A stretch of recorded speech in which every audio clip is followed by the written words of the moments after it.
Hi guys, welcome back to my channel.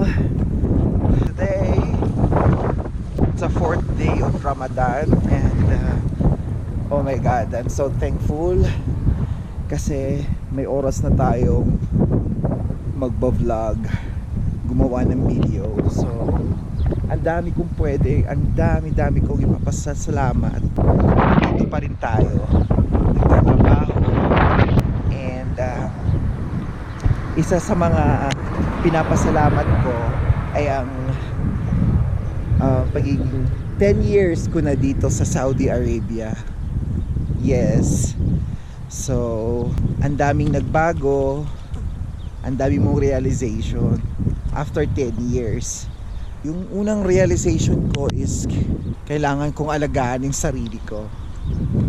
Bilang OFW, na-realize ko na mahalaga talaga na alagaan mo yung sarili mo kasi way back 10 years ago, sobrang excited, di mo alam kung anong gagawin, hindi mo din alam kung paano ka bumili ng pagkain, paano mo pagtantsahin yung oras kasi bago ka pa lang dito sa lugar na to. So hindi mo alam kung anong gagawin, kung saan bibili, ganon. So maswerte ka kung may kakilala ka ng Pilipino na nagtatrabaho sa same area, matutulungan ka nila. Pero kung ikaw lang mag-isa, yan yung hindi mo alam, yun yung problema. So minsan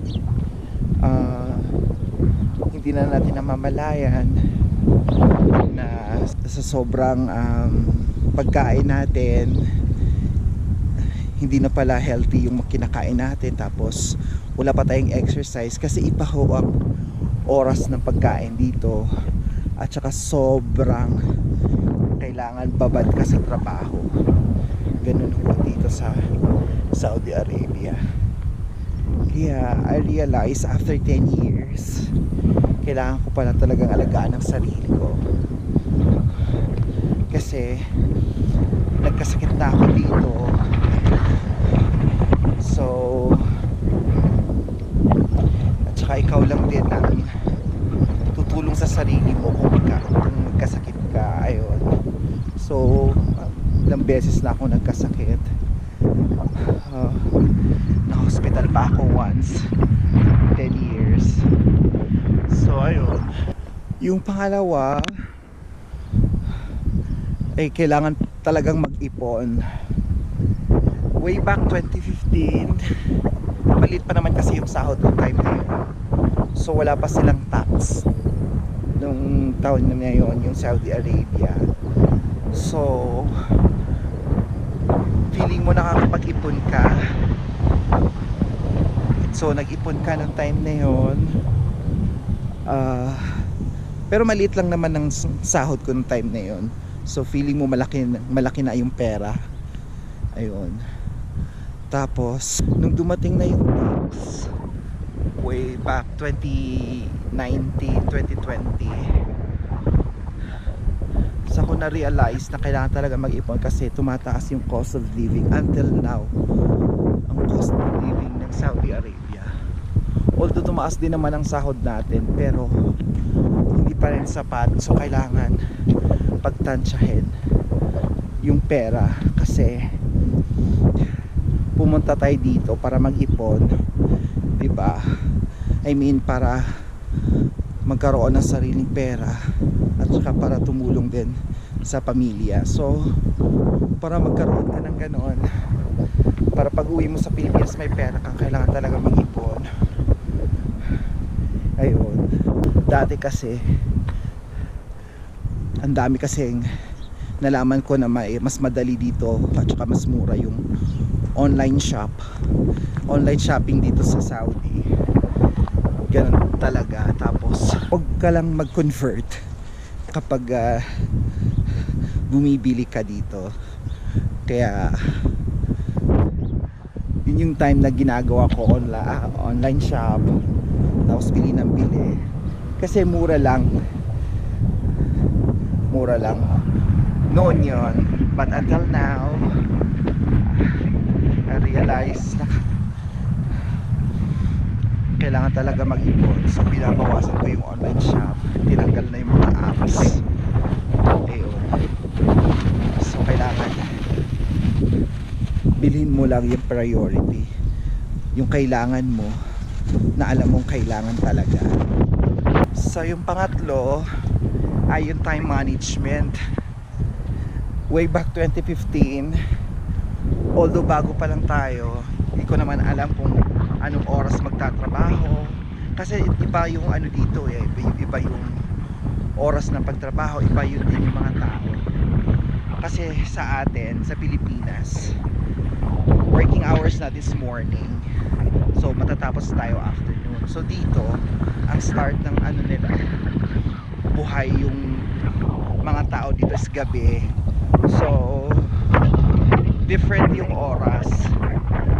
Dati meron akong day off, yun nagagamit, dun ko lang nagagamit siya sa pag nagyaya mga kaibigan, may party, tapos maglaba, maglinis, at saka time din ng grocery. Ngayon hindi ko na siya nagagawa kasi wala na akong oras, wala nang day off. So yun yung difference. Kaya na-realize ko na kailangan talaga marunong kang mag-budget sa oras, sa time, kung paano mo gagawin.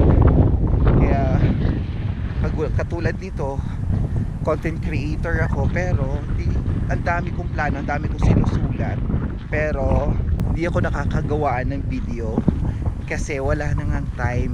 So good thing during Ramadan lang kasi ako nakakapag gawa ng video, kasi mahaba yung oras ng walang trabaho. So kaya na-realize ko na kailangan ko talaga i-budget yung oras kung saan, kung anong dapat gawin, katulad ng paglilinis ng bahay, pag-grocery, paggawa ko ng video, at saka isasama ko na din yung pag-exercise. Kasi dati nung wala pa akong, yung may day off pa ako pala, nakapag-exercise ako. Yung talagang routine ko during my day off, nakakapag-exercise ako. But now hindi ko na siya nagagawa kasi wala nang oras, tsaka wala akong day off kasi wala pa akong kasama sa shop. Mag-isa lang ako kasi hindi naman pwedeng isarado yung shop kasi wala kang kasama. So ayun, yun ang importante, time management. So realize na ngayon nagagawa ko na siya, at least nakakatulog ako ng 8 hours, thank God. Nakakatulog ako ng 8 hours, nakakagawa ako ng video, nakakapaglinis ako. So yung pang-apat ay ang mahabang pasensya. So ako pa naman na tao, hindi mahaba ang pasensya ko talaga, mabilis akong mairita, pero sa tahimik na paraan.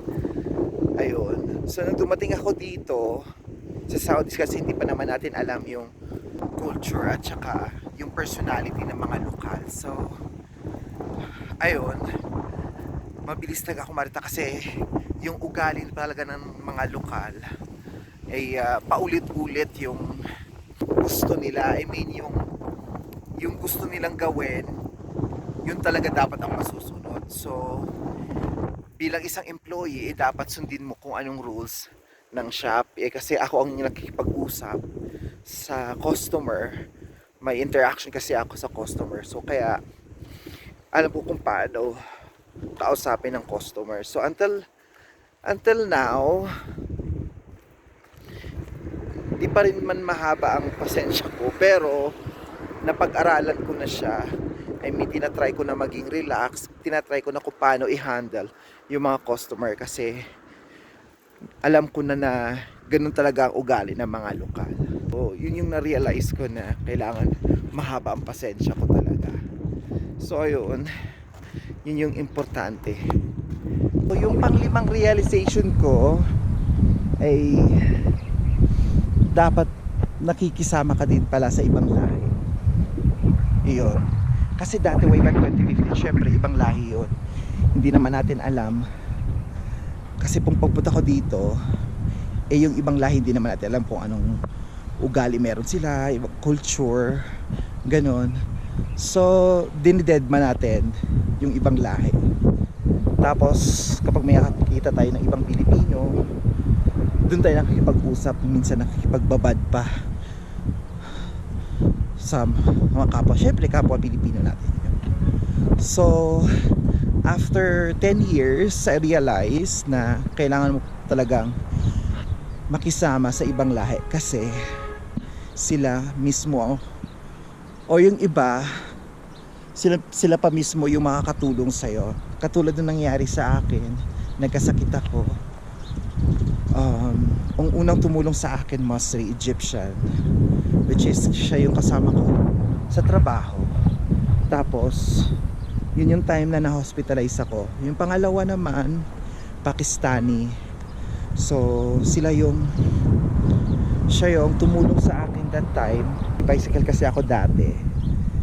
Tapos nasiraan ako sa daan. Ang init-init ng time na yun kasi bumibili ako ng pagkain. So wala ko ibang tatawagan para tumulong. So yung Pakistani ang tumulong sa akin kasi dinala namin yung bike, sinakay namin yung sasakyan niya para iuwi ako sa bahay. Yes, totoo yun. Kailangan natin makisama sa ibang lahi kasi hindi lang naman tayo nagtatrabaho dito sa Saudi Arabia. Ang dami pong nationality na nagtatrabaho dito, kaya kailangan natin makisama kasi kapwa natin Pilipino, andyan nga sila, kilala natin, pero minsan nahihiya tayo tumawag sa kanila kasi baka magpapahinga din sila or hindi natin alam ang reason. Minsan yung iba hindi naman available, minsan yung tinuturing natin, sabi natin kapwa Pilipino natutulong, minsan yung iba wala talagang pakialam. So kaya maswerte ka kung may katrabaho kang Pilipino na hands-on talaga sa'yo, tumutulong. Maswerte ka. So ayun, kung ikaw lang mag-isa, importante alagaan mo yung sarili mo at marunong ka makisama sa ibang lahi kasi sila talaga, majority sila talaga mismo ang tutulong sa'yo kapag may nangyari. So ayun, yung mga realization ko. Nagpapasalamat ako kasi until now, after 10 years, andito pa rin tayo. Malakas na konti, although lately may nararamdaman akong sakit sa tiyan kasi nga dahil sa oras ng pagkain, sa oras din ng trabaho, hindi ka nakakain ng oras. Kaya ngayon Ramadan, binabalik ko yung dating ginagawa ko, yung routine, kaya para din sa sarili ko. Kaya ayun, nagpapasalamat pa rin tayo, at least okay pa rin tayo, nakakapagtrabaho tayo ng maayos. Ayan, so thankful and grateful for everything. Ang dami na natin nagawa after 10 years.